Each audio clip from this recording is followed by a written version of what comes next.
Hey, what's up, y'all? My name is Devontae, and I sacrifice my time so you don't have to. So yeah, we got the AEW stuff out of the way, but that's not really the main video that I wanted to make. I actually got a deeper topic that I want to discuss with you guys in regards to professional wrestling, and I really want to make this a prominent point. I might even have to put it as far as the heading so you guys can at least, because I get these comments all the time, which makes no sense, because I feel like I'm pretty good at elaborating my stances when discussing professional wrestling in regards to my problems and my solutions. I think I talk about it all the time. I don't ever mention a problem without a solution, even when I'm typically joking around. But I feel like I want to make this video right here, I want to make this the go-to video whenever someone wants to criticize me as far as never having solutions. Again, if you watch any of my videos, that's a lie. Most likely the video that they're criticizing at that moment is most likely giving you, the points that I would like to do in professional wrestling. But I'm not going to make any jokes in this video. I'm not going to clown around. I really want to have a huge discussion about this, and I know people are going to hear my ideas and they're probably going to think to themselves, well, Devontae, that's archaic. Oh, Devontae, that's stupid. Oh, Devontae, you're stuck in you're stuck in a bygone era. But hear me out when I say this, because I think even though you might not agree with me, at the very least, it's a solution. You know what I mean? At the very least, it's more, at least I'm giving ideas compared to what is currently going on in wrestling today, where you look at professional wrestling, whether it's WWE or AEW. And granted, yeah, WWE is doing fine at the moment, at least in comparison to its previous years in regards to engaging with the audience. And yeah, it's doing better than AEW, but what are we doing here? You know what I mean? Like the comparisons, I feel like that's a cope in a way, you know what I mean? So without further ado, I want to discuss some of the problems that are happening currently in professional wrestling in more deeper details and get my solutions as flat out as I possibly can. You guys can discuss it amongst each other in the comment section.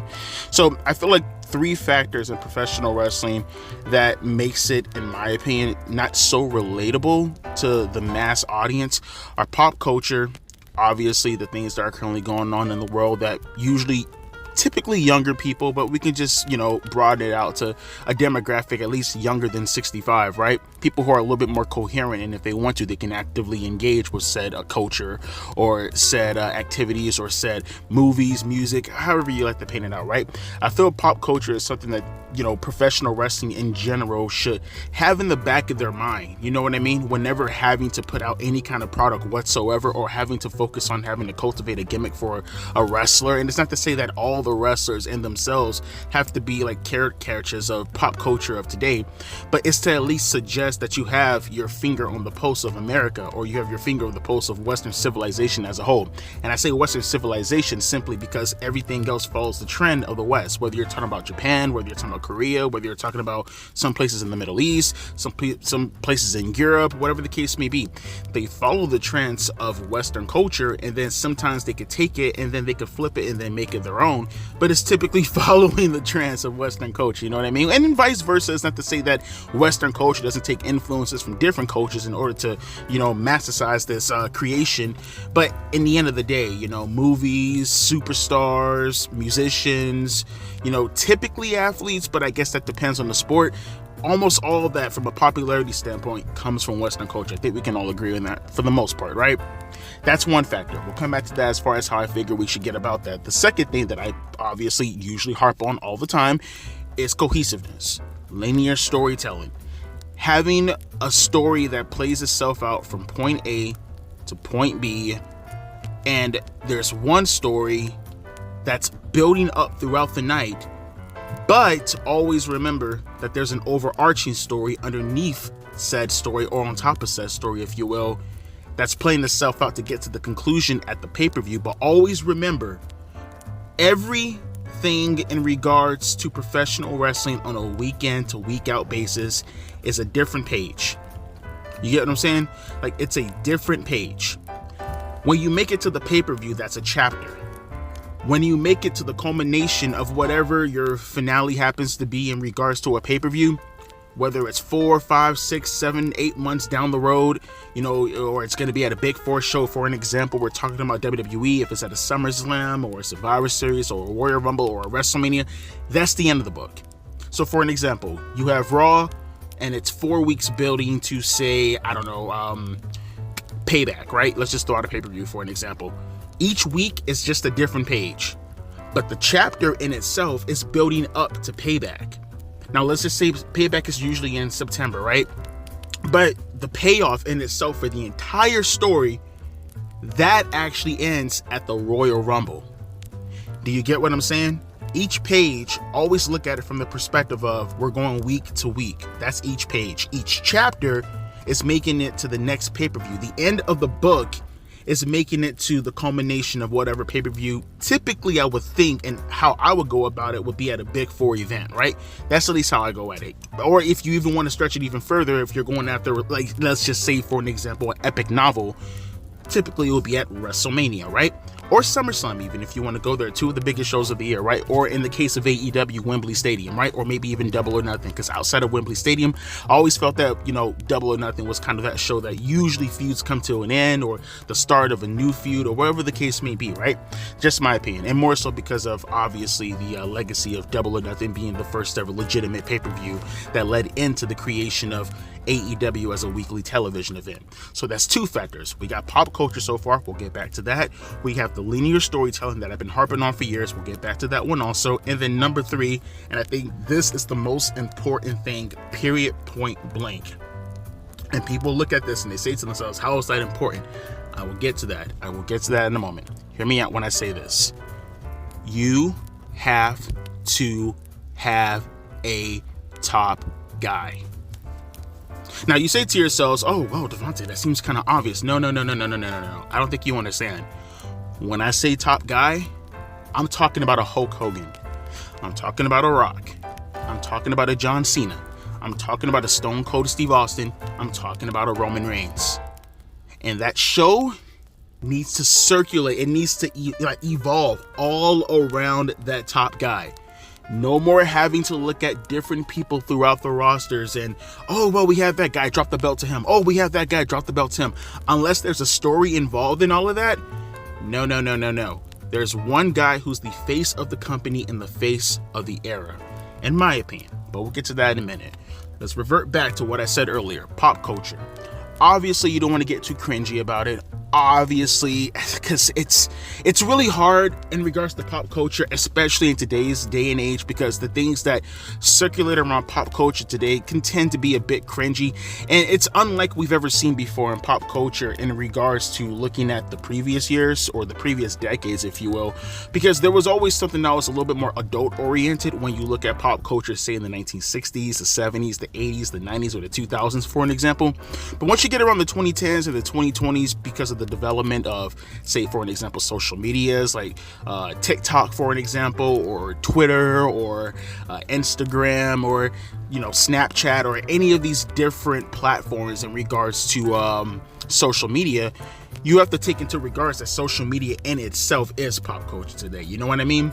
But it doesn't take away from the effect that we still have certain things that you can kind of go towards, and you could, at the very least, dip your toe into, you know what I mean?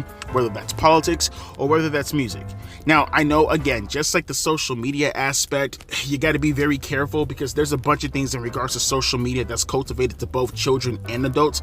It's this whole criteria that today they like to focus on as far as being diverse. And I don't mean diverse from a skin color standpoint, from a race standpoint, but diverse in the age. You know what I mean? Like, you want to be able, that's how businesses usually operate nowadays. They want to be able to engulf everybody or encapsulate everybody into one little into one little area that they want to focus on, because they want to maximize profits, right? Or maximize anything in regards to creativity, right?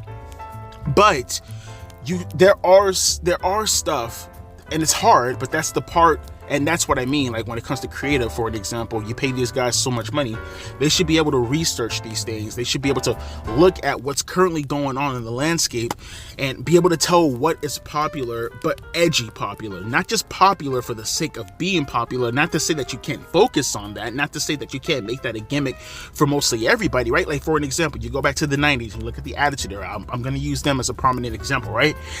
Yes, obviously you can't make something like a pimp or a porn star or something along the lines of that. That can't be the focal point of your company. But you go look at what was currently going on at the time when you look at rap music and everybody was obsessed with being a pimp, right? And then you have people like Jenna Jameson, for an example, who were really huge back in the days when it comes to porn, and obviously to the extent that they brought her on the show. As a matter of fact, that's how Val Venus was actually introduced, was through Jenna Jameson, right? And they were trying to cultivate themselves as an adult-oriented product. Like I said, it doesn't have to be the overarching pop culture as far as how they're engaging with professional wrestling today. It doesn't have to be the overarching stuff in regards to what's really, really popular. But I do think that, and you can have those little subgenre things, like for an example, like K-pop, for an example. I think personally, and although I don't care for K-pop, I think personally you can have a lower level talent or a lower level group, for an example, who were K-pop guys, right? A K-pop gimmick, for an example. You say to yourself, oh, Devontae, that's ridiculous, but it depends on how you book them. Just me saying an outburst like this, it sounds goofy. But how goofy does it sound like me saying a porn star and a fucking pimp, right? It sounds goofy when I say it out like that, but it depends how you actually book them, right? And that's a lower level type of stuff, but you're still engaging with pop culture because it's K-pop stuff, right? Or you have a person who's running around the arena and he's an anime fan, for an example, right? But he knows what he's talking about, so he's able to engage with the people who are currently in the audience at the moment, right? Those are little small things that you could take from pop culture that are really huge. You can give the lower level talents, but at the same time, there are some bigger gimmicks that you could focus on and take like the really, really popular things in pop culture today, and you can cultivate in order to mesticize stuff into actual reality. I think guys like Swerve Strickland kind of tiptoe around the drill music stuff, but he doesn't really go out of his way to take advantage of it. I think drill music would be an appropriate gimmick for anybody to use today if they knew what they were doing. Right? Especially how you cultivate stories and whatnot, right? Like I said, guys like Swerve Strickland who dip their toe in there but not quite go deep enough inside it, they could be easily a symbolic of whatever that gimmick can, again, I'm going to use this word a lot, message itself into as far as a creation is considered, right? Same thing can be said about politics. If you're not afraid, but you got to know what you're doing, so you don't overstep your boundaries and it starts to get really, really political in the sense that you take away from the actual wrestling in itself. So I have no problem, for an example, with the New Day, for an example, dipping their toes into BLM protesting, right? It depends on how you actually do it, right?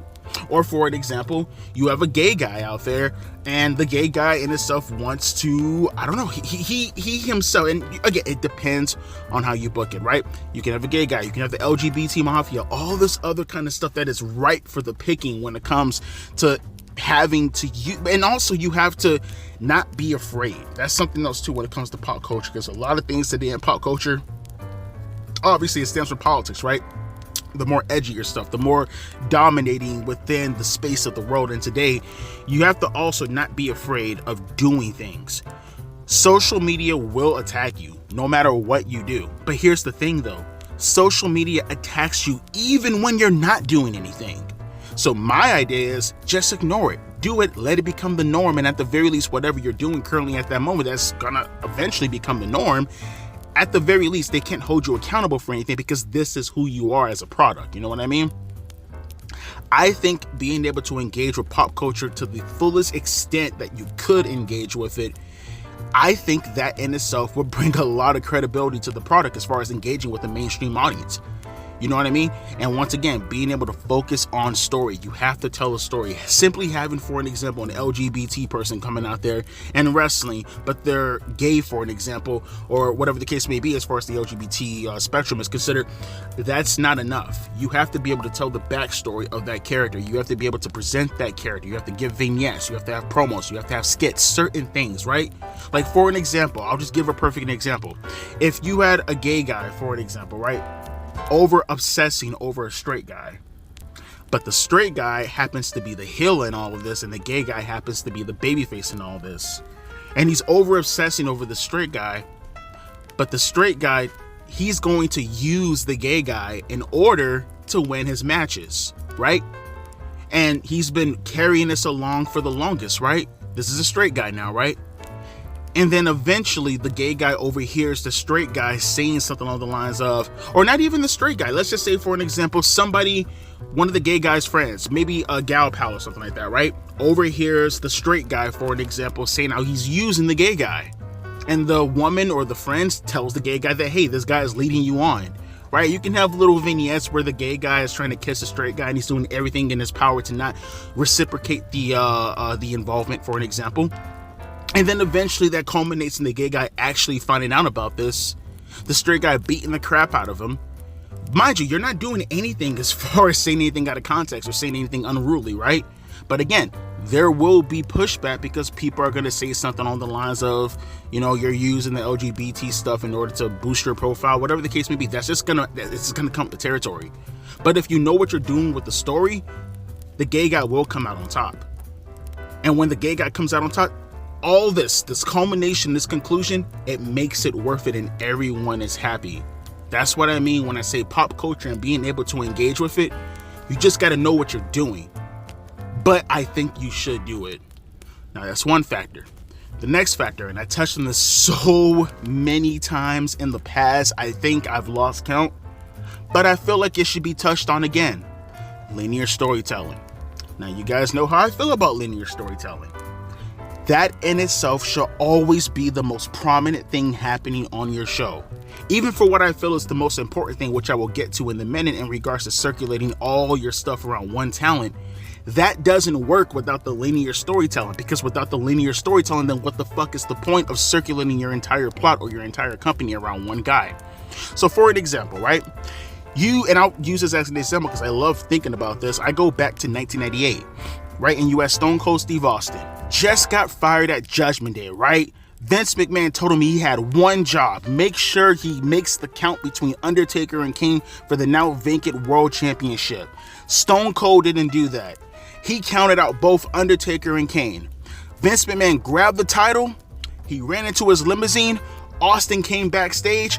Vince McMahon stuck his middle finger out of the limousine. Screw you, Austin. You're fired. And what happens the next episode on Raw? They throw a huge celebration. That's how the show comes on air.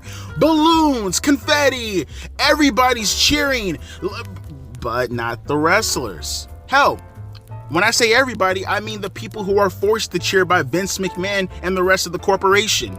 The audience sitting there, dumbfounded. What's happening right now? What's going on? Why is Austin fired? You're not really gonna fire him, right? He's the hottest guy in the company right now. You're not gonna fire this guy for real, right, Vince?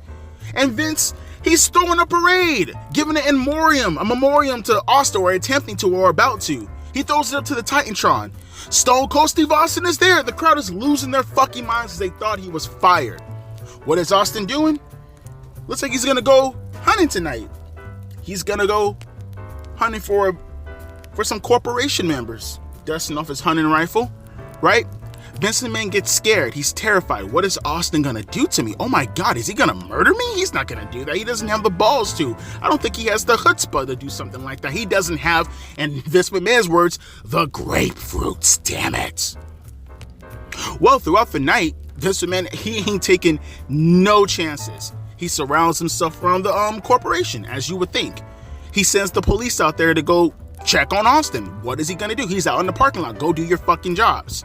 What are the police officers doing? They're chit-chatting with Austin. They're getting autographs from Stone Cold Steve Austin. They're not worried about Vince McMahon. He treated them like crap in the past. Why the fuck would he care? Or why the fuck would they care about Vince McMahon? They want some autographs from Stone Cold Steve Austin. Fuck, if he's fired, this is my last chance to probably get some, signatures and maybe sell it on eBay. One said he wanted it for his daughter, but I ain't buying it. But Vince McMahon is like, what the fuck? The corporation, they're sent out to go do other things, right? Other activities that Vince McMahon is like, what the fuck? I need you guys to surround me. The police ain't helping me. You guys aren't going to help me either. But they all split off. Vince McMahon is scared shitless. Oh my God, Austin can come in here at any time and destroy me and most likely murder me. What happens? Comic relief. Mick Foley comes in as Mankind. He's being goofy with Vince McMahon. He's tying up balloons. He's making Vince McMahon's life a living hell to the point that Vince McMahon's thinking to himself, God almighty, can Austin come in here and end my suffering? I can't take this. Eventually, he kicks out Mick Foley. He leaves the fucking locker room. Vince McMahon still fucking anxious, still worried, checking on the door and making sure everything is locked. Austin makes himself inside that locker room or inside his office, torturing Vince McMahon. Torturing him, mentally torturing him. Eventually, Austin's like, you know what? Let's go do this in front of the audience. I'm going to end you in front of the audience. Pushes him out of the office room. Takes him in the middle of the ring.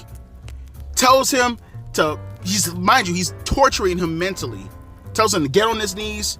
Puts a gun to his head. And he says, bang, 316. I'm Vince McMahon. McMahon 316, I just pissed myself. Mind you, all of what I said happened in one night. One night. All of what I just said happened in one night. And not one time did you forget about D-Generation X. Not one time did you forget about The Rock. Not one time did you forget about Kane going into the mental asylum and Undertaker torturing him. Not one time did you forget about Shane McMahon and his problems with Vince McMahon. Not one time did you forget about any of the undercurrent stories, like the stuff with PMS, Jacqueline and Terry, or Val Venus, or The Godfather, Edge and Christian. You know, Edge trying to figure out what the hell is Christian doing here. Like, what is going on with this? Who's Gangrel? What the fuck is this? Not one time did you get away from any of those stories. You know why? Because the wrestling always came secondary. The primary factor of the wrestling always took place on the pay-per-views. So you were able to get in all this stuff, because if you focus on being able to develop these characters, you know what happens? 25 years later, we're able to recite almost every name off that roster. Versus nowadays, you don't do that. You make wrestling the primary factor on every given fucking show. I can't name you any guys from the beginning of the year. Linear storytelling is incredibly important. There needs to be an arc. Even when you watch television shows, there's a main idea. Drake and Josh is just a television show. But the name Drake and Josh, them being brothers, that's not the concept in every fucking episode. That in itself is just the subject, but there has to be a point underneath the subject. Like I said early on in the video, there are pages that you have to turn. There are different activities going on in each chapter, but each chapter will culminate in the title of the book. But consistently having to use the factor of whatever entity you're talking about to make up the crux of whatever movie or whatever book you're watching, that's counterproductive. Yes, I know when I watch a Bruce Lee movie, it's kung fu. Not every fucking single little fucking second has to be straight up kung fu. I need to be able to get to know Bruce Lee's character. I need to be able to engage myself and relate myself to Bruce Lee's character. I need to know why I'm watching him fighting. I need to know why I even give a shit about him fighting. Why do I give a shit if he passes away from fighting? That has to be the same thing done in professional wrestling.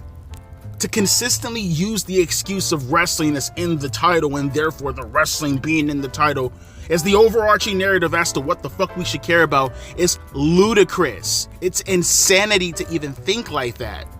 Just because wrestling happens to be in the title doesn't mean you negate every other principle in regards to what makes professional, keyword, professional wrestling.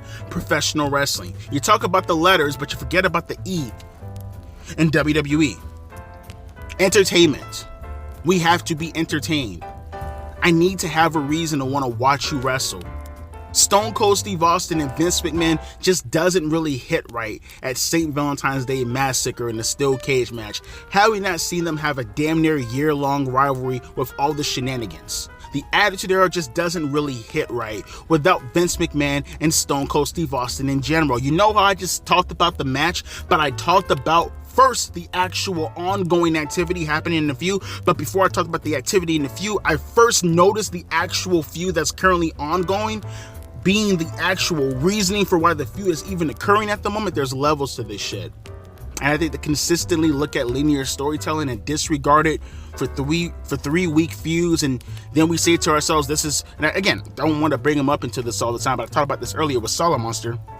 You bring up things like Mariah May and Toni Storm, for an example, being one of the most heated feuds in AEW for the women.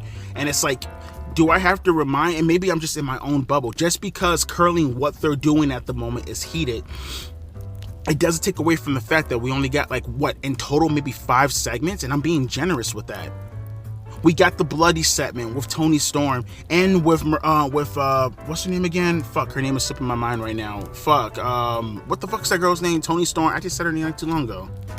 Mariah May. Fuck, forgot like 2 seconds. Like, just because they've been feuding for 5 weeks doesn't mean that currently what they're doing at the moment is something that I really want to pay $50 to see. Yes, they've been building it up for a couple of months now. I understand.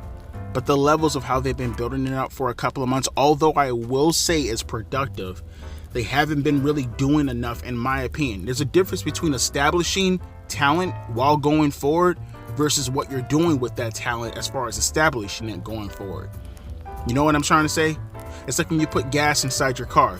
Yeah, obviously if you put unleaded inside it, it's gonna drive still. That's fine. It's unleaded gas. It's gas. It's fine. But it's a whole difference as far as when you put premium inside it. It's still gonna do exactly what unleaded is doing, but your car is gonna run a lot longer. I'm just saying, just because linear storytelling doesn't happen to be in the title of professional wrestling, it doesn't mean that it's not an important tool that we should be focusing on. Which leads me into my next factor and my most important factor. We talked about the pop culture, we talked about the linear storytelling, and with all of that, it cultivates itself into one person that the company, any company, should always circulate itself around. You need one. I know people are going to disagree with this. You're not understanding where I'm coming from. There are always multiple people underneath that one talent, underneath that supportive character that will be making their mark to eventually become the main character that's currently in that position. But there needs to be somebody that you relate to in that top spot. Every single person who got into professional wrestling, notice, not only this is how you got into professional wrestling, notice how when you had that one singular guy, the ratings, they meant more. They mean more. You look at Hulk Hogan for an example. The Rock and Wrestling era. Notice, you go to the New Generation era, it's Shawn, it's Bret, it's Taker, it's Kevin Nash. Like, so many people revolving out of that spot. I mean, call it a coincidence. One of the lowest periods in wrestling history, right? But at least in WWE history. Then you go to the Attitude Era. It's Stone Cold Steve Austin. Eventually, The Rock. Mind you, never let people confuse you with Austin and Rock. There are two periods of the Attitude Era. You have WrestleMania 14 to Survivor Series 1999. That's one half of the Attitude Era. That's the Stone Cold Steve Austin Attitude Era. That's the one that predominates, at least, like, you know, the D-Generation Next stuff, Sable, more focused on the sexual stuff. That's the Vince Russo Attitude Era. And then you have Survivor Series 1989 to typically, you can have the debate as much as you want as far as what ended the Attitude Era. I typically say WrestleMania 17. I know people want to go a little bit further, but just for the sake of argument, Survivor Series 1989 to WrestleMania 17, which is the Rock's portion of the Attitude Era. That's the Chris Kresge era of the Attitude Era, where there's more focus on wrestling, while still, you know, having the adult-oriented stuff. That's the era of the TLCs, the Kurt Angles of the world, right? The Chris Benoit's, the Jerichos of the world. That's the Rock portion of the Attitude Era. That's the Chris Kresge version. There were two separate guys in the same era, but different portions of the same era. You know what I mean? Then you get to the Ruthless Aggression Era, and then once again, although stagnant compared to the Attitude Era, the ratings dropped. Because, again, there was no singular top guy. You can name top guys, but there was no singular top guy. You can say as much as you want. Oh, well, Devontae Triple H was the top guy. No singular top guy. At least in the first portion of the Ruthless Aggression Era. If you want to say overall John Cena, I'm not here to disagree with you. But I am here to say that I look more like Cena as far as the centerpiece for the PG era than I do the Ruthless Aggression Era. But that depends on your perspective, right? And at least with John Cena, he kept the ratings stagnant. Say what you will about the guy, he kept the copacetic. With John Cena, it was not the same and compared to Austin or Rock or Hogan. But good God almighty, compare John Cena as a top guy in, say, 2009 versus the people currently going on today. It's night and day, not even fucking close. You have to have one top guy. You just have to. One person where the company can focus on. One person where whenever you go into whatever wrestling event, you say to yourself, okay, that's the guy. Whatever universe, whatever solar system you go into, there's always a star that's a centerpiece, and there's always planets that circulate around that star. There's a reason for that. There's a reason why you don't have a sun, and then you have some other star right next to it, and another star right next to it, and another star. You know why? Because the planets either fall into the star, and they get eaten alive because there's so many stars, or they push them out of the solar system. There's either gravitational pull or they push them away. Never do you see planets revolving around multiple stars right next to each other. They either get pushed away or they get destroyed because there's too many stars. One star is good enough. And underneath it, you fight for that position. That's what makes interesting television. Triple H and The Rock constantly trying to push themselves to get the Stone Cold Steve Austin spot. Veterans already there consistently, but not really all the time. Guys like Taker, guys like Mick Foley, guys like Kane, they go for that spot, but not really for that spot, if that makes any sense.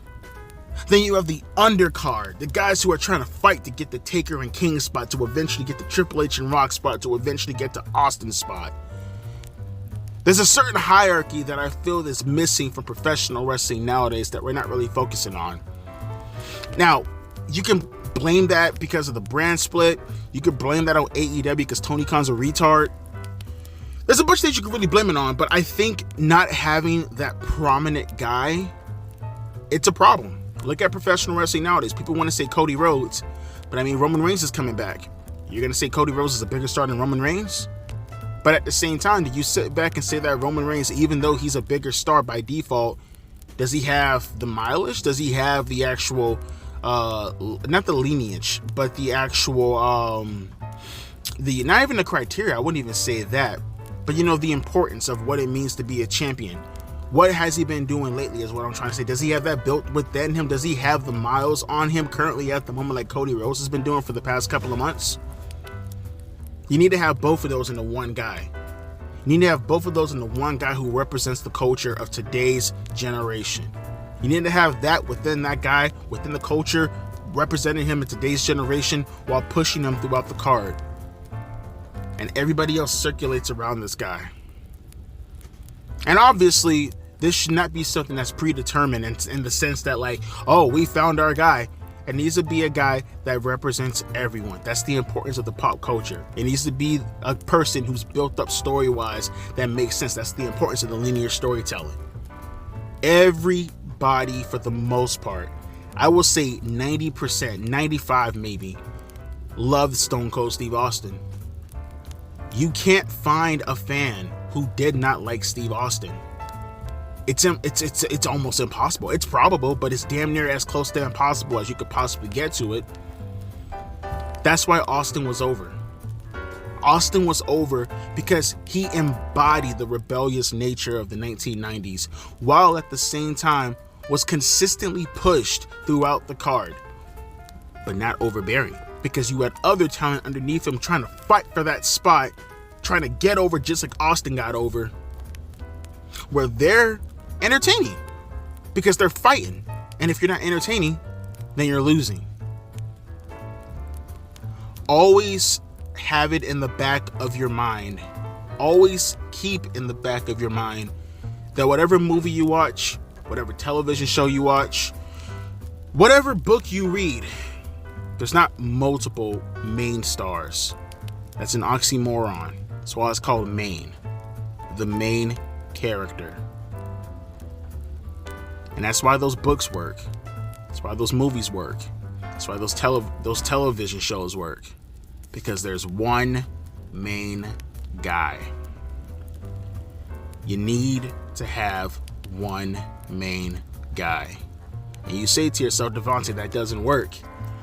Well, if past history has shown us anything, I think it does. I don't know, call me crazy. But I feel like I wanted to talk about this. I feel like I had to at least express my opinions about this because I hear so many people through the grapevine consistently trying to tell me, Devontae, so much negativity, but do you have any responses to that negativity? How do you get around, or what you should do to get around? What is your personal results? What do you feel is your personal cultivation of what makes a perfect wrestling company? Well, here you go. I think I explained it as thoroughly as I possibly explained anything in regards to any video I've ever made. I would like to hear some of your opinions, whether it's about what you think a perfect wrestling company should be, as far as some factors that it should go along as far as the underlinings of it, or how do you feel about my own personal factors as far as how I usually go about judging a wrestling show.